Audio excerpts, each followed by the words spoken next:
Hi guys, आज हम लोग 2002 में आई हुई Japanese supernatural horror movie dark water को यहाँ पे रिकैप करेंगे। इस मूवी की IMDb रेटिंग 6.7 आउट ऑफ 10 है और ये रॉटन टमेटो पे 84% फ्रेश है। हमारे यहाँ पे मूवी की शुरुआत होती है, हमें एक औरत को दिखाया जा रहा है जिसका नाम होता है योशिमी और मालूम चलता है कि वो अपने एक्स हस्बैंड के साथ एक लीगल बैटल में है अपनी बेटी की कस्टडी को लेके। और यहाँ हम लोग देख पा रहे हैं कि ये लोग लॉयर के ऑफिस में बैठे हुए हैं जहाँ पे इनको अपनी बेटी की कस्टडी को लेके चीजों को सेटल करना है। यहाँ पे जो ऑफिसर्स होते हैं वो लोग योशिमी को यहाँ क्वेश्चंस कर रहे होते हैं और उसको ये भी बता रहे होते हैं कि उसको साइकियाट्रिक ट्रीटमेंट लेने की जरूरत है क्योंकि उसका जो एक्स हस्बैंड है वो यहाँ पे उसके इस मेंटल हेल्थ को उसके अगेंस्ट यूज कर सकता है। वो यहाँ उन लोग को एक्सप्लेन करने लगती है कि उसका जो पहले जॉब हुआ करता था वो एक प्रूफ रीडर का होता था जहाँ पे जो नॉवेल के कंटेंट्स होते थे वो बहुत ही ज्यादा सैडिस्टिक और बहुत ही ज्यादा डिस्टर्बिंग हुआ करते थे।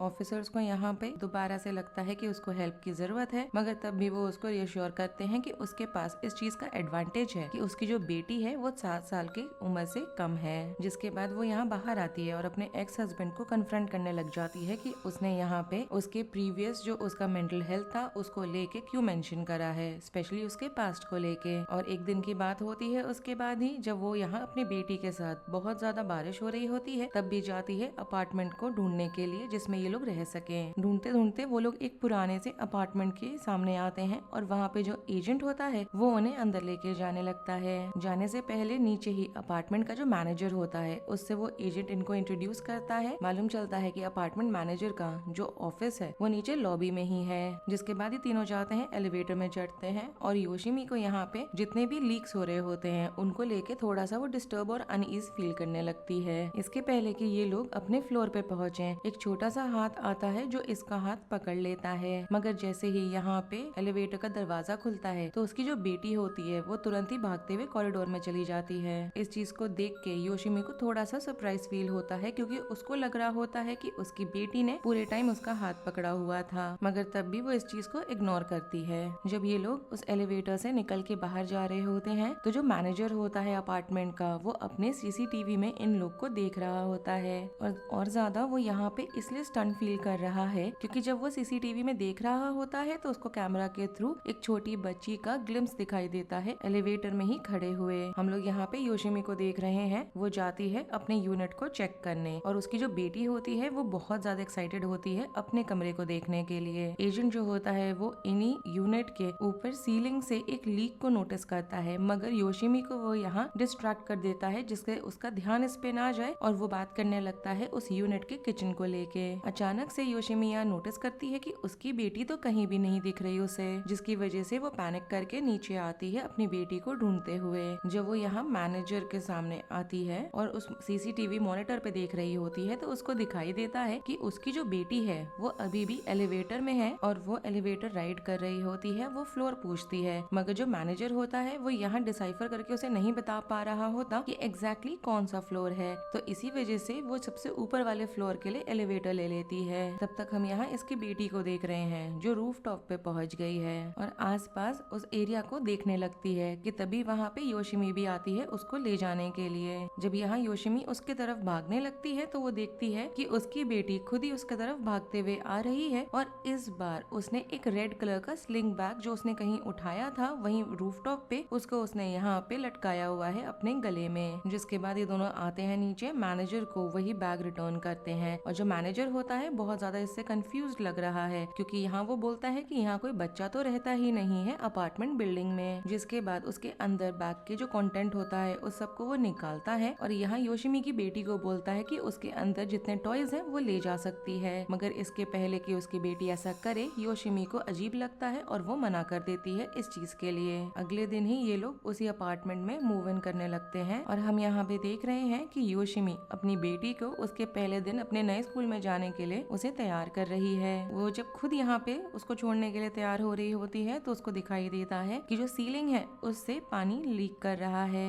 जिसके बाद वो जाती है फ्लोर पे जो पानी होता है उसको वाइप ऑफ करती है और एक छोटा सा टब रखती होती है उस पे पानी कलेक्ट करने के लिए, मगर अचानक से जब वो ऐसा कर रही होती है तो उसको बहुत जोर से हेडेक होने लगता है। जाती है वो दवाई लेती है और यहाँ पे जैसे ही वो पानी पी के ग्लास आगे करती है तो उसको दिखाई देता है कि पानी के अंदर उसी ग्लास में जहाँ पे उसने टैप वाटर निकाल के पिया था उसमें एक छोटा सा स्ट्रैंड है बाल का, और इससे वो बहुत ज्यादा डिस्गस्टेड फील कर रही है। जिसके बाद ये लोग आते हैं एलिवेटर में जाने के लिए उसके स्कूल, और यहाँ जैसे ही उन्हें बटन प्रेस करना होता है तो वो नोटिस करती है कि जैसे कि जो ऐश है वो उस स्पेसिफिक की पे किसी ने स्टैम्प करा हुआ है। तो योशिमी यहाँ पे खुद ही उस बटन को प्रेस कर देती है, मगर तब भी वो खुद भी इस चीज से डिस्गस्टेड है। ये लोग जब नीचे आते हैं तो जाने से पहले जो मैनेजर होता है उसको यहाँ वो जाके रिपोर्ट करती है सीलिंग से पानी जो लीक कर रहा है उसको, मगर जो मैनेजर दिख रहा है वो इस चीज में ऐसा लग रहा है कि बिल्कुल भी इंटरेस्ट नहीं ले रहा, बिल्कुल भी कंसर्न नहीं है। उल्टा वो यहाँ पे उसको बोल देता है कि वो इस चीज को ध्यान में रखेगा और ये लोग वहाँ से चले जाते हैं। उसी दिन आगे का हमें दिखाया जा रहा है योशिमी जो यहाँ पे बॉक्सेस इन्होंने शिफ्टिंग के दौरान इस्तेमाल किए थे उन सबको यहाँ वो डिस्पोज कर रही होती है, और ऐसे करने के प्रोसेस में उसको दोबारा से वही रेड कलर वाला स्लिंग बैग गार्बेज बिन में दिखाई देता है। तब तक हम ये भी नोटिस कर रहे हैं कि जो सीलिंग से लीक है वो अभी भी ड्रिप कर रहा होता है और फ्लोर पे आ रहा है इस बार, और इस चीज से वो और ज्यादा फ्रस्ट्रेट होने लगती है। वो ऊपर की तरफ जाती है उसी यूनिट को चेक करने जो इसके अपार्टमेंट यूनिट के जस्ट ऊपर है। वो बार बार यहाँ पे डोरबेल को रिंग कर रही होती है मगर कोई भी आके दरवाजा नहीं खोल रहा होता। वो जैसे ही यहाँ पे नीचे जाने के लिए एलिवेटर में चढ़ती है तो उसको दिखाई देता है कि उस अपार्टमेंट यूनिट का जो दरवाजा है वो खुला हुआ है और वहाँ पे एक यंग सी जो बच्ची है वो दरवाजे पे खड़ी है। वो भागते हुए दोबारा से ऊपर जाती है उसी यूनिट पे, फिर से डोरबेल को रिंग करती है मगर इस बार दोबारा से कोई आंसर नहीं देता।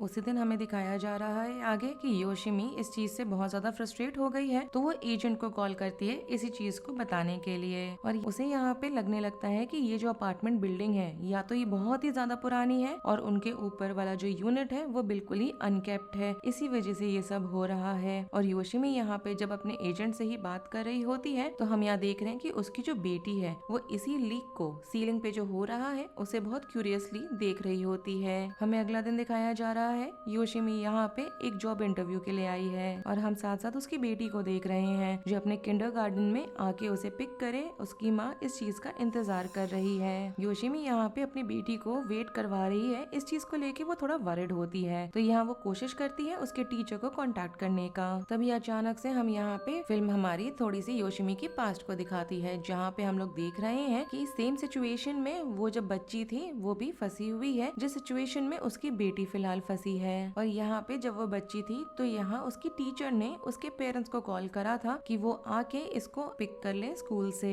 हमारी मूवी वापस से हमें आगे का दिखा रही है कि बारिश हो रहा है और उसकी जो बेटी है वो अकेले ही बहुत ही सैड है मगर अकेले ही स्कूल से घर जाने लगी है वॉक करते हुए। और जब वो जा रही होती है तो उसको रास्ते में एक लड़की दिखाई देती है जिसने यहाँ पे येलो कलर का रेनकोट पहना हुआ होता है और वो अक्रॉस द स्ट्रीट खड़ी उसको दिखाई दे रही है। तब तक हम यहाँ साथ साथ योशिमी को भी देख रहे हैं जो डिसाइड करती है कि वो अपने इंटरव्यू को यहाँ जल्दी से जल्दी खत्म करेगी जिससे वो जा सके अपनी बेटी को स्कूल से पिक करने के लिए। मगर जब तक वो स्कूल पहुँचती है तब तक जो पूरा स्कूल है वो बंद हो चुका होता है और उसका ध्यान जाता है एक मिसिंग बच्ची पे जिसका पोस्टर यहाँ पे लगा हुआ होता है और उस बच्ची का नाम होता है मित्सुको। और इसको देख के वो और ज्यादा वरी करने लगती है। वो अपनी बेटी को हर जगह भाग भाग के ढूंढ रही होती है कि अचानक से उसे दिखाई देता है कि उसका जो एक्स हस्बैंड है वो उसकी बेटी के साथ अक्रॉस द स्ट्रीट वॉक कर रहा है। वो भागते हुए उनके पास जाती है, अपनी बेटी को लेती है जो यहाँ पे देख के लग रहा है ना चाहते हुए भी उसके साथ चली जाती है। जब वो लोग वापस आ रहे होते हैं अपने अपार्टमेंट यूनिट पे तो उन्हें रास्ते में दिखाई देता है कि एक फैमिली है वो यहाँ पे कुछ फायर क्रैकर्स को बर्स्ट कर रही होती है तो उसे यहाँ पे अपनी बेटी के लिए बुरा लग रहा होता है। अपनी बेटी को वो बोलती है कि अभी रास्ते में वो लोग खुद भी फायर क्रैकर्स को खरीदते हुए घर जाएंगे। जिसके बाद ये लोग अपने अपार्टमेंट में पहुँचते हैं और इसकी जो बेटी होती है वो उसको बताने लगती है रियश्योर करते हुए कि उसकी माँ उसके लिए काफी है। और ये सुन के योशिमी थोड़ा सा रिलीफ फील कर रही है। यहाँ पे योशिमी उसको हक करते हुए ये भी बताती है कि वो सब कुछ यहाँ पे अकेले हैंडल कर लेगी जब तक कि उसकी बेटी उसके साथ है। जब ये लोग फाइनली अपने अपार्टमेंट यूनिट में पहुँचते हैं तो वहाँ वॉइस मेल में उनके लिए एक अच्छा न्यूज है। मालूम चलता है कि योशिमी को जॉब में सेलेक्ट कर लिया गया है। तो ये लोग सेलिब्रेट करते हैं और खुशी खुशी जो रूफ टॉप है वहाँ चले जाते हैं। जब ये लोग जा ही रहे होते होते हैं ऑलमोस्ट पहुंच गए होते हैं। तो योशिमी यहाँ पे एक बच्ची जिसने रेनकोट पहना हुआ था उसको यहाँ नोटिस करती है, और जब ये लोग यहाँ पे रूफटॉप पे पहुंच के दरवाजा खोलते हैं तो उन्हें वही रेड स्लिंग बैग वहाँ जमीन पे पड़ा हुआ दिखाई दे रहा है। उसकी बेटी यहाँ भागते हुए बैग की तरफ जाने लगती है, मगर यहाँ योशिमी को ये चीज बहुत अजीब लगती है क्योंकि उसने लास्ट टाइम जब उस बैग को देखा था तो वो तो गार्बेज बिन के अंदर पड़ा हुआ था। वो अपनी बेटी से उस बैग को जबरदस्ती खींचती है और जाके दोबारा से गार्बेज बिन के तरफ फेंक देती है उसे, जिसके बाद वो लोग वापस आते हैं अपने घर। साथ में वो लोग बात लेते हैं और योशिमी पहले निकल जाती है, मगर उसकी जो बेटी होती है वो अभी भी बाथटब के अंदर ही होती है और वो अपने में ही बात कर रही होती है जब वो पानी से खेल रही है बाथटब में। और यहाँ वो स्पेसिफिकली अपने से बात करते हुए जब खेल रही होती है पानी में तो एक उसका जो प्लेमेट का वो नाम यूज कर रही होती है, वो नाम होता है मित्सुको का। हमें अगला दिन दिखाया जा रहा है, किंडरगार्टन में उसकी बेटी है और वो बाकी सारी बच्चियों के साथ मिलके हाइड एंड सीक खेल रही है। अब यहाँ पे उसकी जब बेटी छुपी हुई होती है तो वो किसी को अपने तरफ आते हुए नोटिस करती है। हम यहाँ देख पा रहे हैं कि एक बच्ची है जिसने येलो रेनकोट पहना हुआ है, वो यहाँ उसके तरफ आई है और उसके अक्रॉस आके वो खड़ी हो गई है, और जहाँ वो आके रुकी है खड़ी है वहीं से पानी बहने लगा है। हम यहाँ पे योशिमी को देख रहे हैं जो भागते हुए उसके किंडरगार्टन आई है। बहुत ज्यादा वरिड है वो अपनी बेटी के लिए और भागते हुए जाती है अपनी बेटी को चेक करने को। मालूम चलता है कि उसकी बेटी यहाँ क्लिनिक में है, उसकी तबीयत बहुत ज्यादा खराब है। मालूम ये भी चलता है कि खेलते खेलते उसकी जो बेटी थी वो बहुत ही बुरी तरीके से थ्रो अप करने लगी, जिसके बाद वो कोलैप्स कर गई। यहाँ योशिमी टीचर्स पे अक्यूज करते हुए उन पे चिल्लाने लग जाती है कि उनके टीचर्स ने कुछ ना कुछ उसकी बेटी के साथ किया होगा। वहाँ पे जो हेडमास्टर होता है वो जाता है योशिमी को काम करने के लिए, और यहाँ वो उससे बात करते करते उसे बताने लगता है उसकी बेटी का थोड़ा अजीब सा बिहेवियर, जैसे कि वो खुद से बातें करती है और साथ ही साथ वो उसको ये भी बोलने लगता है कि ये जो रिस्पॉन्स है वो जनरली होता है उन डिवोर्स्ड पेरेंट्स के बच्चों को इम्पैक्ट करते हुए उनका ट्रॉमा रिस्पॉन्स। जब ये लोग हॉलवे के थ्रू ही वॉक कर रहे होते हैं तो एकदम से ये लोग रुकते हैं जहाँ पे बच्चों ने आर्ट वर्क बनाया हुआ होता है मित्सुको को लेके, और ये मालूम होता है हमें यहाँ पे आके कि मित्सुको 2 साल से गायब है। यहाँ पे वो ये भी बताने लगता है कि मित्सुको भी ऐसे ही बिहेवियर शो करती थी जैसे कि उसकी बेटी अभी शो कर रही है, क्योंकि मित्सुको की माँ ने उसको अबैंडन कर दिया था। ये सुन के योशिमी बहुत ज्यादा अजीब फील करने लग जाती है, और यहाँ वो ये भी नोटिस करती है एक ड्राइंग के अंदर कि एक बच्ची ने रेड वाला बैग पहना हुआ है अपने गले के अराउंड। अगला दिन दिखाया जाता है योशिमी यहाँ पे दोबारा से जो लीगल ऑफिसर्स हैं वो इसको इंटरोगेट कर रहे हैं, और ये लोग एक्चुअली उसको इसलिए इंटरोगेट कर रहे होते हैं जिससे कि वो लोग यहाँ उसे असेस कर सके उसकी कैपेसिटी को, बेसिकली अपनी बेटी की कस्टडी को लेके। मालूम चलता है कि उसका जो एक्स हस्बैंड था वो यहाँ पे गया, उसने बातों को बढ़ा चढ़ा के यहाँ पे इन लोगों को बताया जिससे कि उसका जो इमेज है वो खराब किया जा सके। एग्जाम्पल देते हुए वो यहाँ पे उन्हें ये बताया था कि योशिमी हमेशा लेट होती है वो उसकी बेटी को उठाने के लिए, और साथ ही साथ एक बार की बात है जहाँ पे योशिमी ने उसकी बेटी का शोल्डर डिसलोकेट भी कर दिया था। ये सुन के योशिमी इतना ज्यादा गुस्से में होती है कि वो जाती है गुस्से में अपने एक्स हस्बैंड को यहाँ पे कन्फ्रंट करती है कि जो चीजें हुई है उसको इतना ज्यादा क्यों बढ़ा चढ़ा के वो बोलता रहता है। बल्कि यहाँ पे उसका जो हस्बैंड होता है वो बोलता है उसको कि वो अपनी बेटी के लिए बहुत ज्यादा वरिड है। इस चीज को योशिमी सुन के डाउट कर रही होती है और उसको यहाँ बोलती है कि वो जो यहाँ पे डर्टी खेल रहा है इसको करना वो बंद करे। इसके पहले की बात और ज्यादा बढ़े, एक लीगल ऑफिसर वहाँ पर आता है और उन्हें रोक देता है। उसका एक्स हस्बैंड जैसे ही यहाँ पे उठता है तो जाने से पहले जो उसका सिगरेट का स्टब होता है उसको वो यहाँ बुझाने के लिए प्रेस करने लगता है गार्बेज कैन पे, और ये देख के योशिमी को अचानक से रियलाइज होता है कि उसने यहाँ एलिवेटर में जो मार्क देखा था बटन पे वो सेम ऐश का मार्क था जैसे कि अभी बना हुआ है, और साथ ही साथ जो रेड वाला स्लिंग बैग यहाँ पे रूफटॉप पे पड़ा हुआ था वो सारा का सारा इसके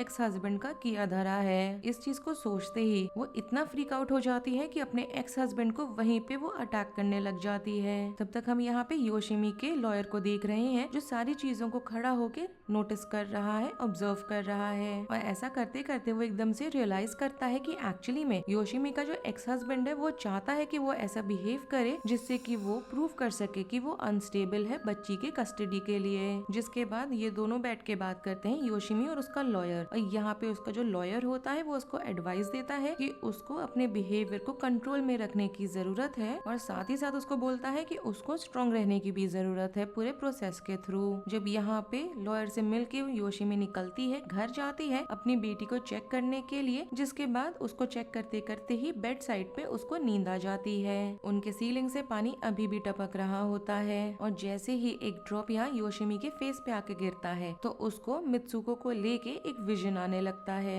उसको यहाँ दिखाई देता है कि एक बच्ची है जिसका नाम मित्सुको है, उसने वही येलो रेनकोट पहना हुआ है और रेड स्लिंग बैग उसने यहाँ पे लटकाया हुआ है। वो उसी पुराने अपार्टमेंट के थ्रू वॉक कर रही है, एलिवेटर को राइड कर रही है और इतना होते होते ही यहाँ योशिमी की नींद खुल जाती है और वो नोटिस करती है कि उसकी बेटी बेड पे नहीं है और जो लीक है वो इतना ज्यादा होने लग गया है कि पूरा बेड भीग गया है। साथ ही साथ जब यहाँ पे उसने नोटिस किया होता है कि उसकी बेटी बेड पे नहीं है, वो भागते हुए नीचे जाती है और मॉनिटर के थ्रू जो मैनेजर के ऑफिस में होता है उसके थ्रू दोबारा से वो अपनी बेटी को देखने लगती है। ऐसा करते करते वो यहाँ रियलाइज करती है कि हो सकता है कि उसकी जो बेटी हो वो रूफटॉप पे हो, तो वो भागते हुए एलिवेटर की तरफ जाती है और जब वो एलिवेटर के अंदर अकेले होती है तो हम यहाँ मॉनिटर पे देख पा रहे हैं कि जो मित्सुको है वो उसके साथ एलिवेटर के अंदर है। जल्दी ही वो रूफटॉप पे पहुंचती है और वो बहुत ज्यादा डरी हुई होती है जब वो वहाँ रूफटॉप में आ रही है। जब वो वहाँ पे वाटर टैंक की तरफ देख रही होती है तो उसको एक यंग सी बच्ची की ग्लिम्स दिखाई देती है, जिसके बाद वो वाटर टैंक की तरफ जाने लगती है मगर उसको वहाँ पे सिर्फ और सिर्फ रेड वाला स्लिंग बैग फ्लोर पे दोबारा पड़ा हुआ दिखाई दे रहा है।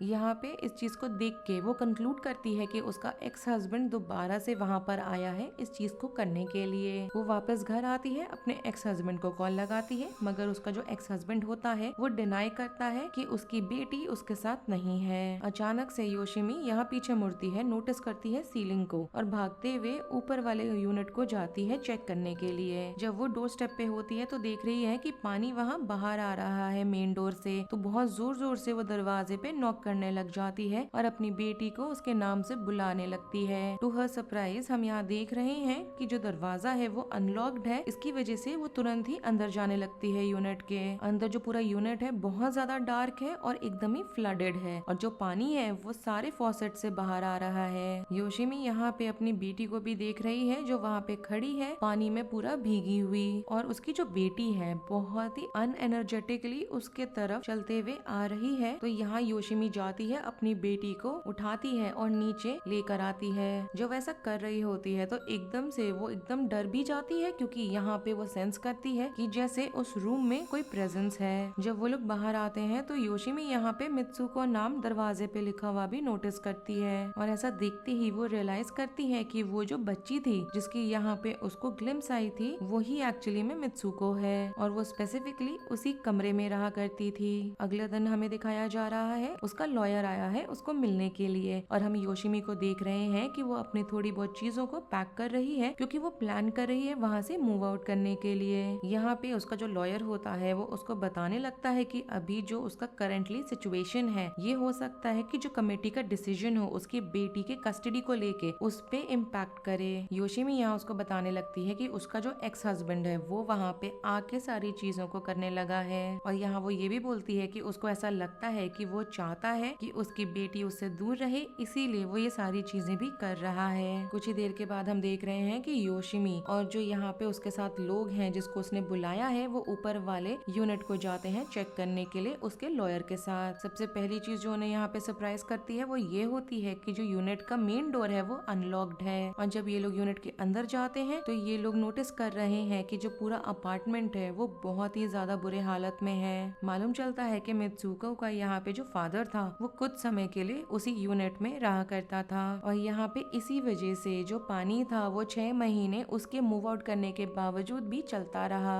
अब यहाँ पे जो लॉयर होता है वो जाता है और कन्फ्रंट करने लगता है एजेंट को भी और मैनेजर को भी, क्योंकि वो यहाँ पे इस चीज को कोट करता है कि योशिमी ने लीकेज को रिपोर्ट करा था और उन्होंने इस चीज को लेके कुछ नहीं करा। ऐसा इन लोग को देख के लग रहा है कि इन्हें इस चीज के इशू के बारे में पहले से मालूम था। जिसके बाद योशिमी, उसका लॉयर सब जाते हैं हैं रूफटॉप को इन्वेस्टिगेट करने के लिए। यहाँ पे जो लॉयर होता है वो मैनेजर को बताता है रेड बैग के बारे में जिसको गार्बेज बिन में फेंका गया था उस रात, मगर अभी फिलहाल वो देखने पे कहीं नहीं मिल रहा। अभी भी इन लोग को बहुत ज्यादा कंफ्यूजन हो रही होती है कि कौन उस बैग को बार बार उठाता है, वापस रखता है। और इस चीज के दौरान हम देख रहे हैं जो उसका लॉयर है वो यहाँ पॉइंट आउट करने लग जाता है जो वाटर टैंक है उसके पूरे हालत को लेके। यहाँ पे वो उस मैनेजर से पूछने लग जाता है कि उसकी हालत इतनी बुरी क्यों है। और ये चीज सुन के जो मैनेजर होता है वो बहुत ज्यादा अपसेट हो जाता है और वहाँ से चला जाता है। उसके जाने के बाद यहाँ जो लॉयर होता है वो योशिमी की तरफ मुड़ता है और उससे उस रात के बारे में उसने क्या देखा पूछने लगता है। सुनते सुनते वो यहाँ उसको ये भी एक्सप्लेन कर रहा होता है कि आसपास में जो लाइट्स हैं बिल्डिंग्स में वो सब अजीब अजीब तरीके से शैडो को टैंक के तरफ कास्ट कर सकती हैं। तो हो सकता है कि उसने जो चीज देखी थी वो एक्चुअली में उसके परसेप्शन का ट्रिक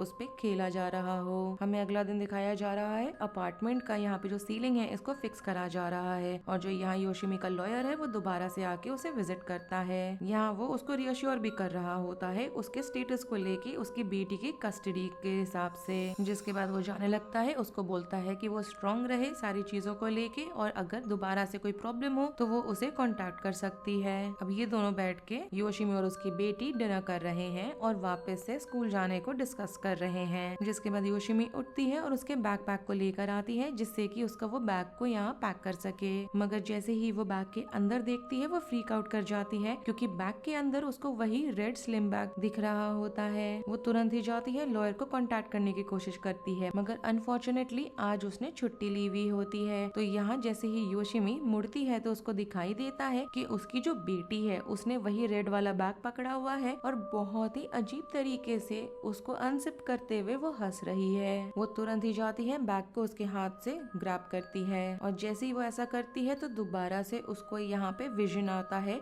जहाँ पे वो देख रही है कि वो जो बैग है वो पानी में पड़ा हुआ है। वो अपनी बेटी को बोलती है कि वो जहाँ बैठी हुई है वो वहीं बैठे हुए रहे और वो जाती है वाटर टैंक के तरफ। जब वो रूफटॉप पे होती है तो वो धीरे धीरे टैंक के तरफ बढ़ने लगती है और वहाँ पहुँच के उसको टच करती है। जैसा ही वो ऐसा करती है तो उसको यहाँ पे दोबारा से विजन आता है जहाँ पे वो मित्सुको को देख रही है जो वाटर टैंक में ऊपर चढ़ते हुए जा रही है। और इतना ही देख के वापस से वो रियलिटी में आ जाती है और वो भी एग्जैक्टली सेम चीज करने लगती है। तब तक हम यहाँ पे योशिमी की बेटी को देख रहे हैं जिसने यहाँ पे टैप वाटर को खोला है पानी लेने के लिए जिससे कि वो पानी पी सके। और हम यहाँ टुवर्ड्स दी एंड देख रहे हैं कि बहुत सारे गुच्छे में बाल आके उसके कप में आके गिरा है। तब तक हम साथ साथ ये भी देख रहे हैं कि जो फॉसेट यहाँ पे बाथटब पे लगा हुआ है उसमें अचानक से डार्क कलर का पानी आने लगा है। जब यहाँ हम योशिमी को देख रहे हैं जो वाटर टैंक में ऊपर तक चढ़ गई है तो वो यहाँ पे नोटिस करती है कि वो जो वाटर टैंक है वो बहुत समय से साफ नहीं हुआ, मतलब कि जब से मित्सुको यहाँ पे गायब हुई है तब से तो बिल्कुल ही नहीं हुआ है क्योंकि वहाँ पे चार्ट में वही डेट लिखा हुआ होता है जो मित्सुको के डिसअपियरेंस का डेट है। यहाँ पे दोबारा से उसको विजन आता है जहाँ पे उसको दिखाई देता है कि मित्सुको ऊपर चढ़ी हुई है और उसका बैग टैंक के अंदर गिर जाता है और जैसे ही वो उसको रिवाइव करने के लिए झुकती है तो वो खुद भी टैंक में जाके गिर जाती है। अब ये सारी चीज इस चीज को तो एक्सप्लेन कर देती है कि कैसे मित्सुको की मौत हुई थी और वो क्यों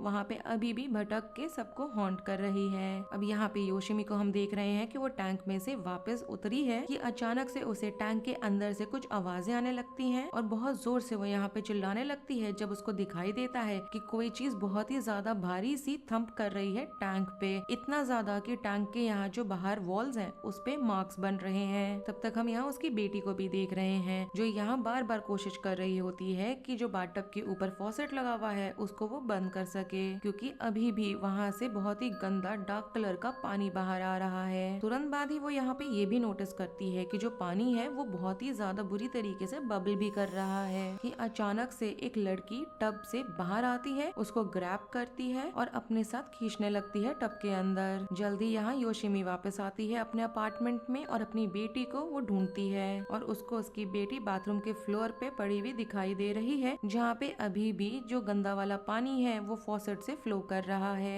सारे सिचुएशन से वो बहुत घबरा जाती है। वो अपनी बेटी को उठाती है और अपने यूनिट से बाहर आती है। जब ये एलिवेटर में होती है तो अचानक से जो एलिवेटर है वो मैल फंक्शन करने लग जाता है क्योंकि वहाँ पे जो पानी है वो ड्रिप कर रहा होता है जिसकी वजह से शॉर्ट सर्किट होने लगता है। यहाँ पे योशिमी बहुत पैनिक कर रही होती है कि अचानक से वो देखती है कि जो एलिवेटर का दरवाजा है वो खुलने लगा है और उसको सामने उसकी बेटी दिखाई दे रही है जो बाहर आ रही है और उसकी आंखें बंद हैं। इस चीज को देख के योशिमी बहुत ही ज्यादा सरप्राइज होती है क्योंकि उसको तो यहाँ लगा था कि उसने अपनी बेटी को पकड़ा हुआ है तो सामने उसकी बेटी कैसे खड़े हो सकती है। अचानक से मित्सुको को हम देख रहे हैं जो एलिवेटर में उसके साथ थी वो यहाँ योशिमी पे आके अटैक करने की कोशिश करने लगती है। योशिमी उसको बार बार चिल्ला चिल्ला के बोल रही होती है कि वो उसकी मदर नहीं है, मगर मित्सुको को देख के लग रहा है कि वो अपनी एक माँ के होने को लॉन्ग कर रही है बहुत ही लंबे टाइम से, क्योंकि उसकी खुद की जो माँ थी उसने उसको अबैंडन कर दिया था। अचानक से हम देख रहे हैं कि योशिमी की जो बेटी है उसको होश आ गया है और वो भागते हुए अपनी माँ की तरफ आने लगी है। अब यहाँ पे योशिमी को मित्सुको को रोकना होता है और अपनी बेटी को बचा के रखना है, तो वो डिसाइड करती है कि वो खुद को मित्सुको की मॉम बन के सैक्रिफाइस कर देगी। जैसे ही वो यहाँ पे मित्सुको को इस चीज के लिए प्रॉमिस करती है, हम देख रहे हैं कि अचानक से जो एलिवेटर है वो ऊपर जाने लगा है और यहाँ पे योशिमी की जो बेटी है वो एलिवेटर के बाहर ही खड़ी है और वो बहुत ज्यादा अपसेट है अपनी मॉम को लूज करने के लिए। यहाँ पे वो ये भी कोशिश करती है उनके पीछे जाने का, तो वो स्टेयर केस पे भागते हुए ऊपर जाने लगती है।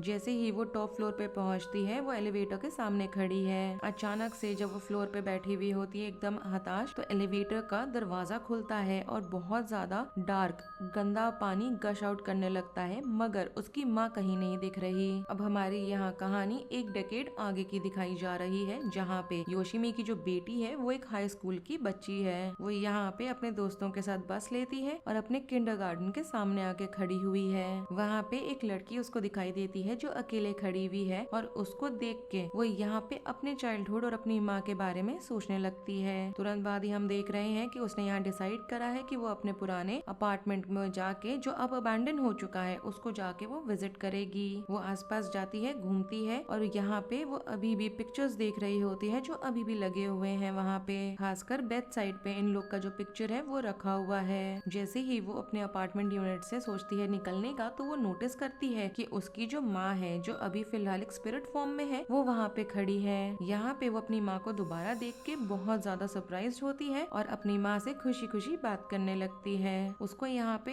इस चीज का विश्वास होता है कि उसकी जो माँ है वो अभी भी जिंदा है और उन्हें वो कन्विंस करने लगती है कि उन दोनों को साथ में रहना चाहिए। यहाँ पे योशिमी अपनी बेटी को अपोलोजाइज करने लगती है कि अचानक से उसकी बेटी को यहाँ पे सेंस होने लग जाता है कि जैसे मित्सुको वहाँ पे खड़ी है। जैसे ही वो यहाँ पे उस प्रेजेंस के तरफ जहाँ उसको लग रहा है कि खड़ी है मित्सुको, उस तरफ वो जैसे ही मुड़ती है तो वो वहाँ देख रही है कि मित्सुको तो नहीं है मगर उसकी माँ खुद भी गायब हो गई है। दोबारा से उसकी जो बेटी है बहुत ज्यादा यहाँ हर्ट होती है, सैड होती है और हम मूवी के एंड में देख रहे हैं कि जो बेटी है वो अपार्टमेंट बिल्डिंग से अकेले ही निकल रही है और उसको यहाँ पे इस रियलाइजेशन के साथ वो निकली है कि जहाँ वो देख रही है कि उसकी माँ ने हमेशा उसको यहाँ पे प्रोटेक्ट करा था, स्पेशली मित्सुको के हार्म्स को लेके हमेशा उसकी माँ ने प्रोटेक्ट करा उसे। और इसके साथ ही ये मूवी यहाँ पे खत्म हो जाती है। अगर आपको ये रिकैप पसंद आया हो then do like the video, subscribe to my channel, share it with your friends and don't forget to follow me on Instagram. Link आपको नीचे डिस्क्रिप्शन बॉक्स में मिल जाएगा। Thanks for watching, bye.